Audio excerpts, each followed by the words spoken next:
Aujourd'hui, je suis en Pays de Loire. On est venu rendre visite à de la famille avec Baptiste et mon petit garçon Léo. Et dans cette vidéo, on va parler du rôle du parent tel que l'envisageait Maria Montessori. Et je vais résumer en 7 points clés l'attitude, le comportement qu'un parent devrait avoir idéalement avec son enfant. C'est parti!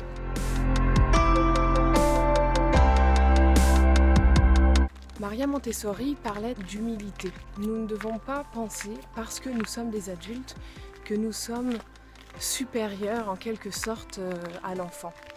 L'enfant est un être à part entière et on ne devrait pas envisager la relation adulte-enfant comme un rapport de force. Ça vient entamer et abîmer en fait la relation de confiance qu'il devrait y avoir entre le parent et l'enfant.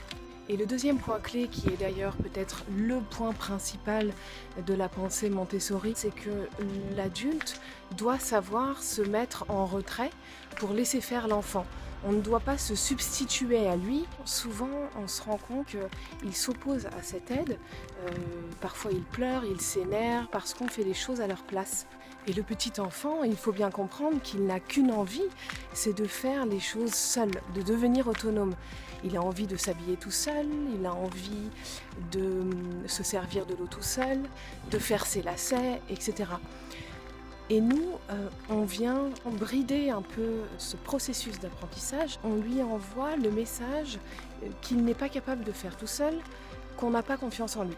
Donc là, notre rôle, c'est de savoir rester un peu en retrait, de lui montrer une première fois comment se servir de tel objet ou comment faire telle chose, et puis de le laisser faire cette chose-là. Peu importe le résultat, peu importe si c'est bien ou mal fait, l'important c'est qu'il ait la volonté de faire par lui-même, et l'important du coup c'est de lui laisser la possibilité de le faire. Bon, je fais une petite pause parce qu'il fait un peu chaud quand même.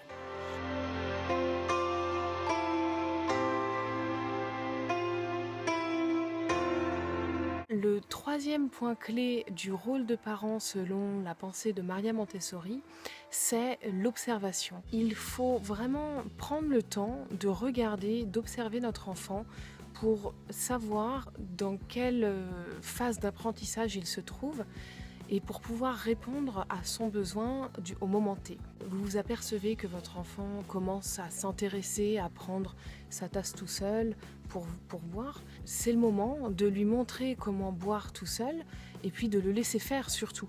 S'il en montre l'intérêt, c'est qu'il est prêt à apprendre et à le faire tout seul. Donc il faut lui laisser cette liberté-là.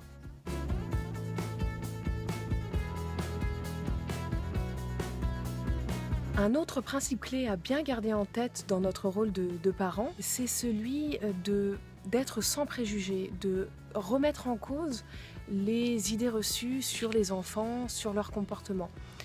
Par exemple, encore pas mal de parents pensent qu'un bébé qui pleure, un nourrisson qui pleure, cherche à nous amadouer, nous manipuler presque, et donc leur réaction ça va être de ne pas céder, de ne pas se laisser faire. Il faut savoir prendre de la distance par rapport à ça, remettre en cause ces idées reçues pour pouvoir répondre le mieux possible aux attentes et aux besoins de notre enfant.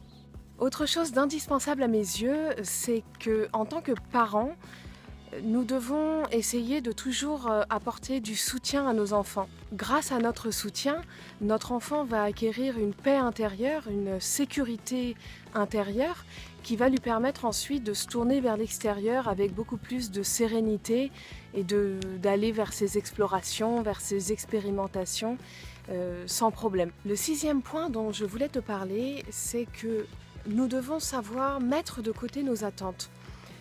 En tant que parents, souvent, on a des attentes très élevées pour nos enfants.